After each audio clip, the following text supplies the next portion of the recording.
नमस्कार दोस्तों, मेरा नाम है आर्यन। आज मैं आपको एक ऐसी हॉरर स्टोरी सुनाने जा रहा हूं जो बहुत पुरानी होने के साथ साथ बहुत डरावनी भी है। और यकीन मानिए, यह कहानी सुनकर आप हैरान हो जाएंगे। हो सकता है आपने यह कहानी पहले भी सुनी हो। यह कहानी एक डॉल यानी गुड़िया की है जिसका नाम एनाबेल गुड़िया है। तो आइए कहानी शुरू करते हैं। यह कहानी शुरू होती है सन 1918 में। इसी साल एक अमेरिकी राइटर जो बच्चों की कहानियां और कॉमिक्स लिखते थे, उन्होंने सबसे पहले इस डॉल का जिक्र अपनी किताब रैगडी आन में किया था।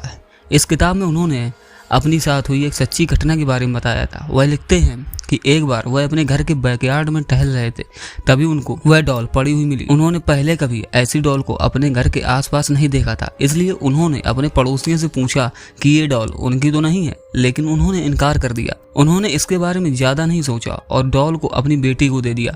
वह डॉल को देखकर बहुत खुश थी। वह उसके साथ हर रोज खेलने लगी। खेलते खेलते उसको डॉल के साथ इतना लगाव हो गया कि वह डॉल को एक पल के लिए भी अकेला नहीं छोड़ती थी। वह घर में अकेली बैठी उसके साथ ज्यादा समय बिताने लगी और बातें करने लगी। उसके पिता को उसकी चिंता होती, लेकिन वो बच्ची समझकर उसे नजरअंदाज कर देते थे। लेकिन जब वह 13 साल की हुई तब वह किसी गंभीर बीमारी से पीड़ित हो गई। इलाज के लिए उसे वैक्सीन दे दी गई, लेकिन उसका उल्टा प्रभाव हो गया जिसकी वजह से उसकी मौत हो गई। लेकिन अजीब बात यह थी कि जिस तरह वह डॉल रहस्यमय तरीके से उनके घर में आई थी, ठीक उसी प्रकार से वह गायब भी हो गई। यह कहानी लोगों में बहुत प्रसिद्ध हो गई। इसके बाद वह डॉल कई सालों तक कहीं भी नजर नहीं आई।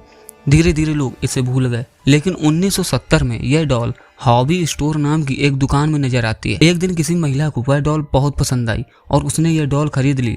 उस महिला को यह बिल्कुल भी अंदाजा नहीं था कि यह डॉल भूतिया है, लेकिन उसने यह डॉल अपनी बेटी डोना को उसके जन्मदिन पर देने के लिए खरीदा था। डोना उस समय नर्सिंग की पढ़ाई कर रही थी और हॉस्टल में अपने 2 सहेलियों के साथ रहती थी। वह इस गिफ्ट से बहुत खुश थी। इसके साथ साथ वह हैरान भी थी क्योंकि उसकी डॉल के साथ खेलने की उम्र भी बीत चुकी थी। लेकिन उसको यह तोहफा बहुत पसंद आया। उसने डॉल को अपने कमरे में सजा कर रख दिया, लेकिन उसकी दोनों सहेलियों को यह डॉल बिल्कुल भी पसंद नहीं आई थी। उनमें से एक सहेली जिसका नाम लू था, यह डॉल शुरू से ही अजीब लग रही थी और उसने डोना को यह डॉल अपने कमरे में रखने से मना भी किया था, लेकिन डोना ने उसकी बात नहीं मानी थी। डॉल के कमरे में आने के बाद अजीब हरकतें शुरू होने लगी।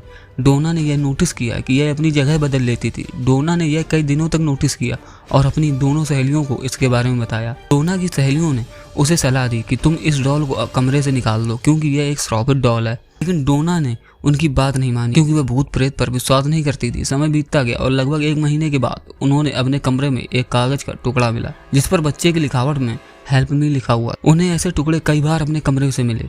एक दिन जब तीनों सहेलियां अपने कमरे में पहुंची तो उन्होंने देखा कि डॉल की छाती और कमर पर लाल रंग के निशान पड़ गए। क्योंकि वह नर्सिंग कर रही थी तो इन्होंने इसका पता लगाने में ज्यादा समय नहीं लगाया कि यह रंग नहीं, खून है। इस दौरान भी डोना की सहेलियों ने उसे बाहर निकालने को कहा, लेकिन डोना ने उनकी बात नहीं मानी क्योंकि डोना को भी इस डॉल से अजीब तरह का लगाव हो गया था। एक दिन लू घर में अकेली थी और डोना अपनी दूसरी सहेली के साथ कहीं बाहर गई थी। तब लू को डोना के चीखने की आवाज आई। वह यह भूल गई थी कि डोना तो घर में है ही नहीं, और जब वह कमरे में गई तो देखा कि उस कमरे में उस डॉल के अलावा कोई नहीं है। इसके बाद कमरे से लू के चीखने की भी आवाज आई। इत्तेफाक से उस समय डोना और उसकी सहेली लौटकर आ चुकी थी। उन्होंने कमरे में जाकर देखा तो लू बेहोश पड़ी थी और शरीर पर गहरे चोट के निशान थे। डोना और उसकी सहेली ने लू को हॉस्पिटल में एडमिट। 2 दिन बाद लू को होश आया और उसने बताया कि उस पर हमला उसकी डॉल ने किया था। यह बात सुनकर वह हैरान रह गई। डोना तुरंत ही चर्च जा पहुंची और फादर को उस घटना के बारे में बता दिया। फादर ने उनकी बात सुनकर उनको अपने सीनियर फादर के पास भेज दिया। उन्होंने कहा कि इस डॉल में बुरी आत्मा का साया है और यह बात उनके संभालने योग्य नहीं है, इसलिए उन्होंने यह खबर पैरानॉर्मल एक्टिविटी एक्सपर्ट को दे दी। ये दोनों डोना के हॉस्पिटल पहुंच गए और डॉल के साथ 1 हफ्ता बिताया। 1 हफ्ता बिताने के बाद उन्होंने बताया कि इस डॉल के अंदर एक शक्तिशाली आत्मा का वास है और ये आत्मा डॉल से निकलकर इंसानी शरीर में जाना चाहती है। इसने डोना का शरीर चुना है। उन्होंने बताया कि इस डॉल को डोना से जल्दी दूर करना होगा। यह सुनकर डोना बहुत घबरा गई और डॉल को उनके साथ ले जाने के लिए हाँ कर दिया। यह पैरानॉर्मल एक्टिविटी एक्सपर्ट डॉल को अपने कार में घर ले जाने लगे और रास्ते में कार ने काम करना बंद कर दिया, जिससे कार दीवार में टकरा गई। खुशकिस्मती यह रही कि उनको ज्यादा चोट नहीं आई। कार के बेकाबू होने के पीछे इस डॉल का ही हाथ था। पति पत्नी ने डॉल को तंत्र मंत्र की शक्ति से अपने वश में कर लिया और एक शीशेदार बॉक्स में बंद कर दिया। इसके बाद उन्होंने इस बॉक्स को अपने ही एक अकल्ट म्यूजियम में रख दिया। आज भी आप इसे इसी म्यूजियम में देख सकते हैं और साफ साफ बॉक्स पर एक वार्निंग भी लिखी हुई है कि बॉक्स को दूर से ही देखें और हाथ न लगाएं। तो ये थी कहानी एनाबेल डॉल की। तो कैसी लगी आपको एनाबेल डॉल की ये कहानी? मुझे ऐसा है कि आप सबको ये कहानी बहुत ही पसंद आई होगी।